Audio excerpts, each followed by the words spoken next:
Hey, what's up guys? So today we're going to be over at John's house with Crafted Shutter, and like most porches with wooden posts, they tend to rot out over time even if you use treated lumber. So today we're going to be replacing his posts and putting up new handrails and putting pickets in that's going to be code compliant and be safe for the family. Alright, so first thing we're going to do is we've measured from the anchor point of the wall over to this corner to ensure that we're still leveled. If it had sagged any, which they tend to do sometimes when the posts rot, we'd had to have jacked that up. But since these braces are in place right now, they're supporting the roof at the height that we need. So the first thing we'll do is put this corner post in, and we're going to set them on these base plates so they're not sitting directly on the concrete where moisture can get into the bottom of them. It can actually wick out the bottom. We'll anchor it at the top and the bottom and get it completely plumb in both directions, and that'll be our anchor point to start on running all of our rails. Yeah, basically what I'll do is measure off the post at 88 3/4, which is our length, and then what I'm going to do is I'm going to roll this post each time, and I'm going to put a line all the way around it. Most skill saws won't cut completely through. If we were at the shop, the big 10-inch chop saw would, but since we're out here in the field, we'll use just a standard skill saw, and we'll have to cut it probably 2 times, if not 3, to get it to cut all the way through. One of the things I always like to do is just to go back and reference that my saw blade is at a 90-degree angle with my base. This one has got a gauge on it up front, but it tends to be off a little bit. The plate gets damaged or bent and the hinges start to wear over time. So I always just double check that before I get started on any project. And when you're going to cut on a line like this, where we want the post to be 88 3/4, if we cut on the line, we'll take a 1/16 off of one side. So what we want to do is we want to cut with our blade on the outside edge of this line to where it just skims right along the edge of the line, and that leaves us with 88 3/4 of a post.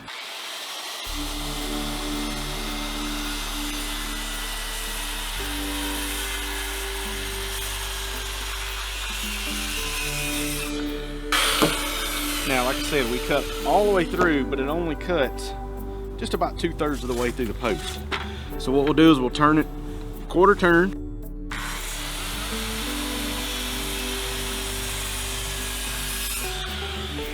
Cut through on our line, and this is why we mark that all the way around.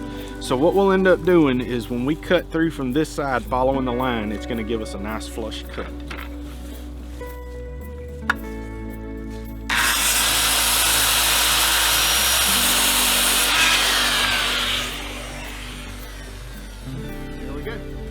Yeah, so we measured it off at 88 3/4, but what I forgot to do was take out for the space of this plate at the bottom. If we were going to set this post directly on the porch, this would work great, but I'm going to have to take it and cut the same width of the plate down here off of the bottom of the post so it sits on that plate and takes up that small amount of space. So it looks like we're going to be 1 inch, so we need to take an extra inch off of the end of this, which is not too bad to do. Come in and mark us, and we'll do this the exact same way. We'll mark it all the way around so we get a nice clean cut.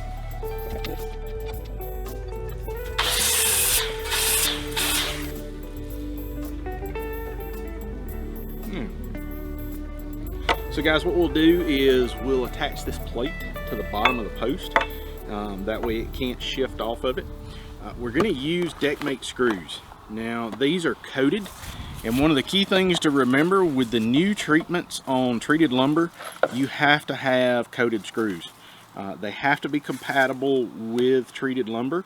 If you use just standard uncoated nails, nails tend to pull out easy, screws will hold better, and also over time the chemical that's used to treat the lumber will actually eat the nails in two, causing your project to come apart. So that's why it's always good to use the correct hardware. Now they're going to provide you with a small bit. I personally don't use those. I have a kit from DeWalt here, which is actually drill bits, and then in this pocket we got a kit that are drive bits. And what we'll do is select the T25 out of here. Fits the screw nice and snug, and these actually lock into my impact driver. That's what that little shank at the bottom of it is for. These don't have that, so when you put them in, they tend to fall out every time you go to use them. So the lock-in bits work better for the impact driver. And I also recommend using an impact driver over a drill anytime, just for the fact that it's easier on the tool, and the tool is actually designed to drive these screws in.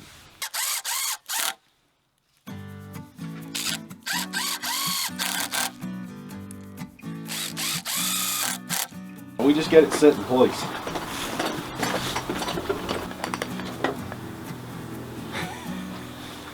You couldn't have done that much better.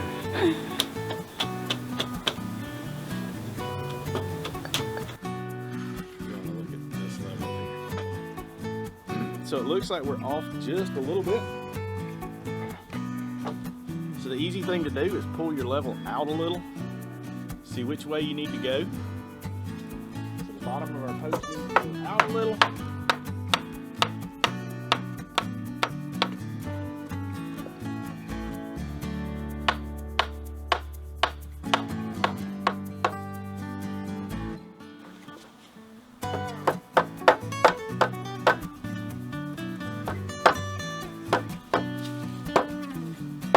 Yeah, there we go. Now, we're good and plumb this way. Now we just need to verify that it's plumb the other way. And it is dead on. So now, we've got our corner post set.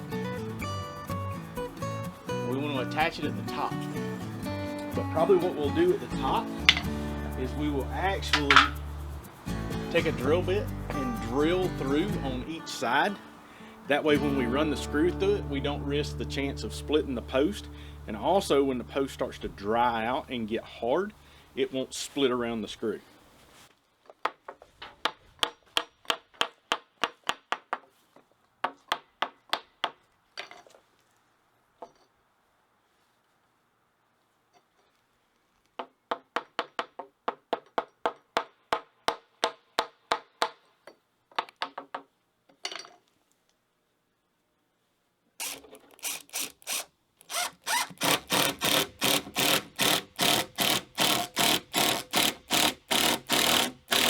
Now we actually picked it up. Yep.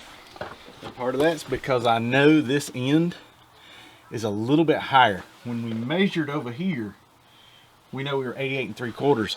This right here is about 88, almost 89 inches right here. So once we knock this support out, it's gonna sit down and we'll ensure that we're plumb and level, and then we'll be set to go, and both sides will be the exact same height. So now all we have to do is go around and drill on all 4 sides, anchor in place. Then we can knock this support out as well as the other one, and the porch will be set, and we can install our other post.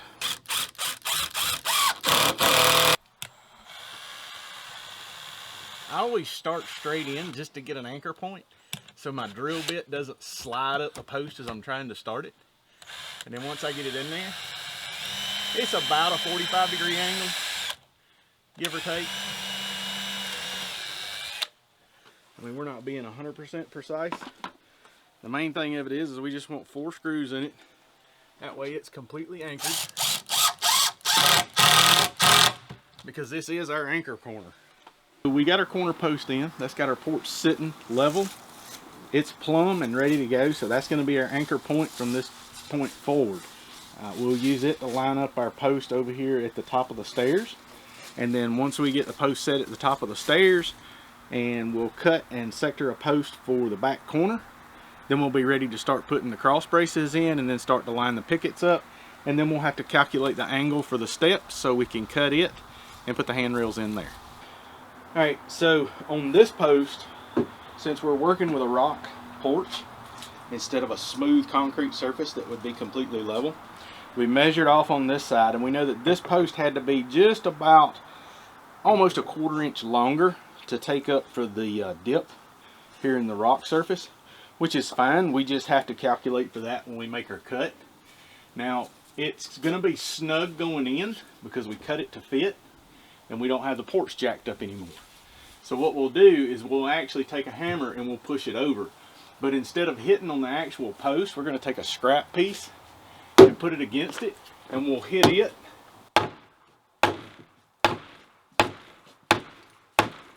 And the reason I do that, as you can see right here, it leaves the hammer impressions in it. And we don't want that in our finished product.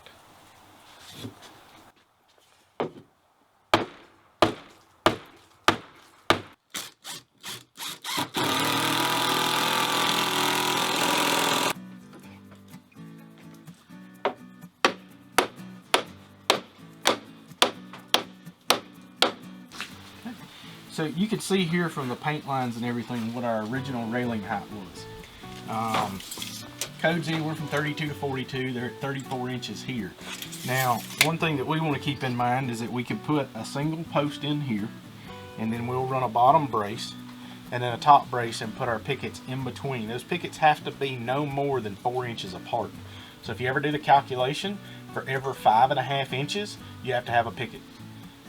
That way, basically, the pickets are 1.5 inches wide and 4 inches in between plus 1.5 inches.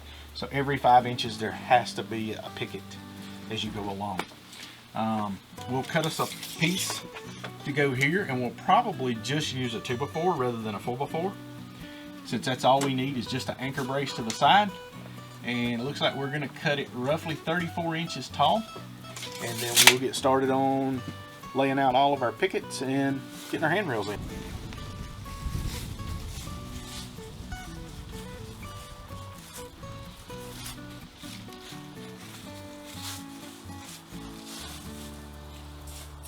Alright, so I started laying out the pickets, and by the time I got almost finished, I realized I started laying them out backwards.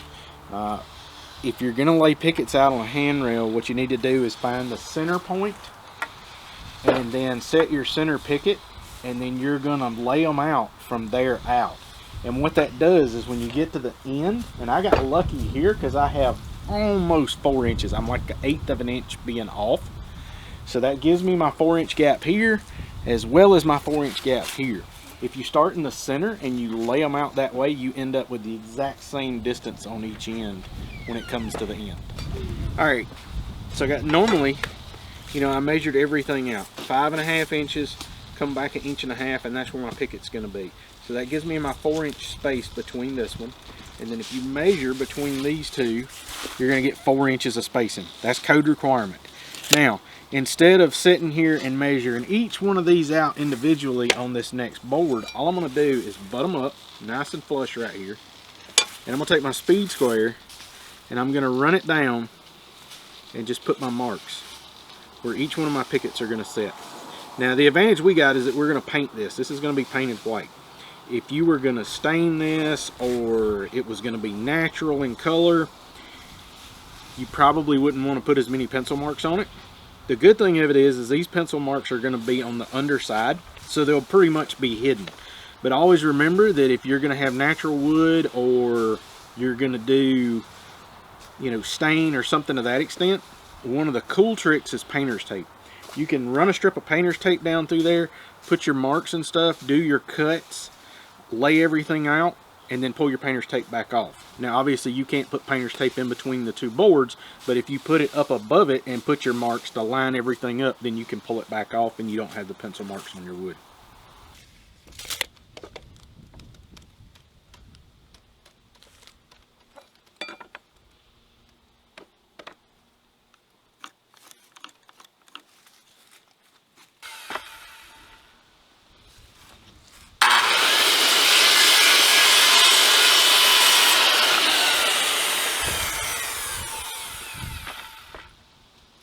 Because it really doesn't take that long to do. And I think it just makes for a better project. I mean,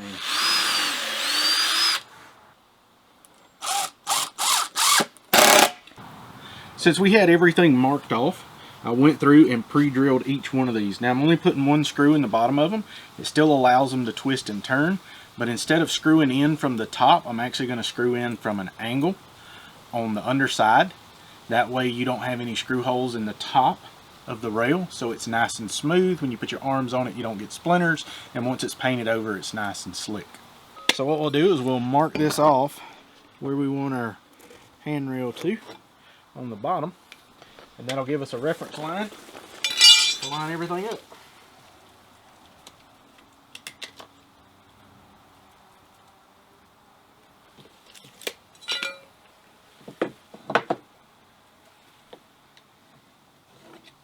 Now this will be another one of those factors of taking into account the rock. We're measuring from the rock up. So we may not be exactly the exact height. So we'll test fit this before we actually start putting screws in.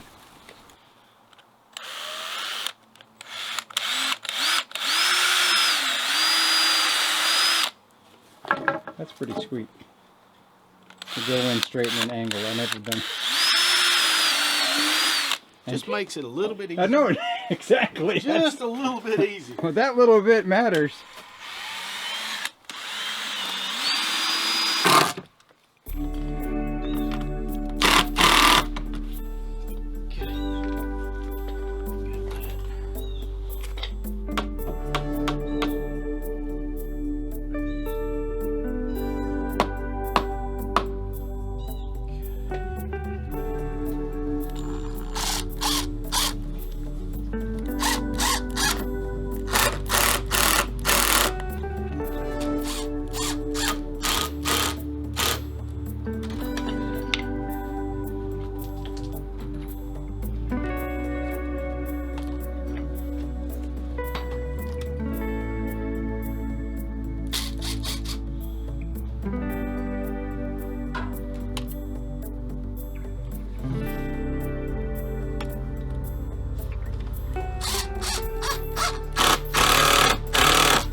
Alright, so we've got both of our handrails put in.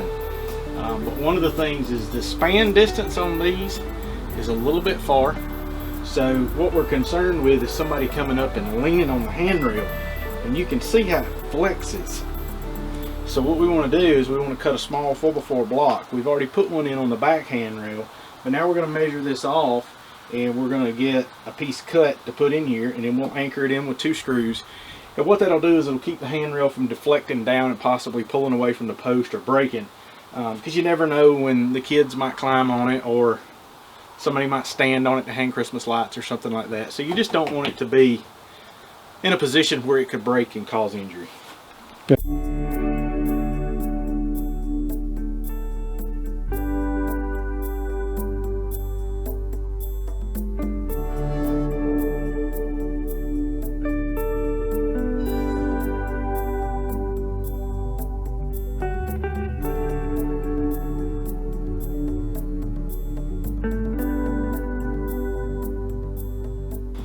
Alright, so we got to calculate the angle that we've got to cut our inboard so it lines up with our steps.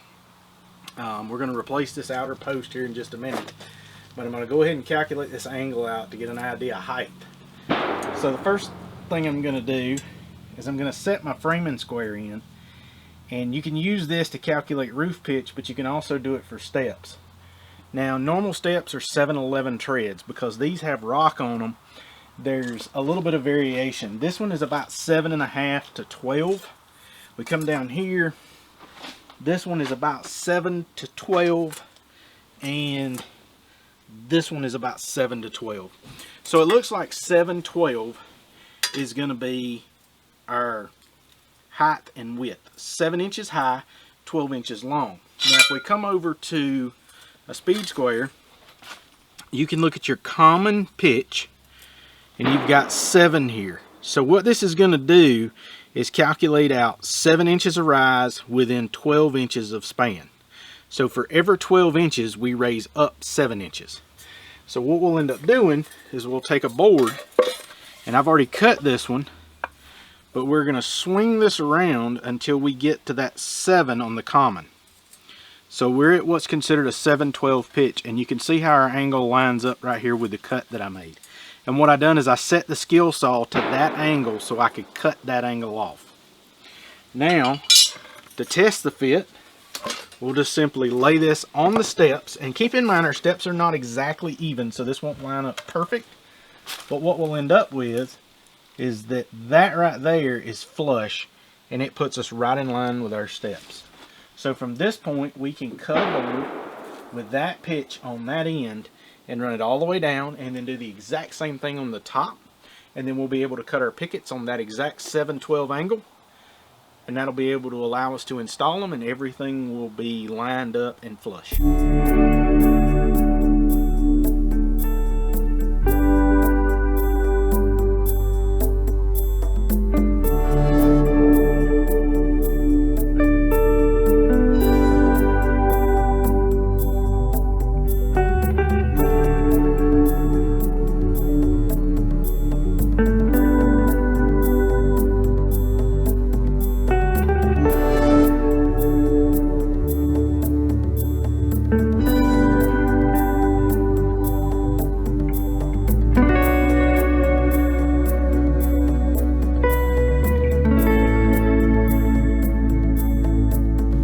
And guys, I apologize for the background noise. We do live out in the country.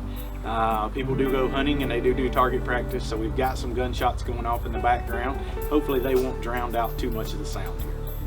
Alright guys, so today's project is building a handrail on a deck.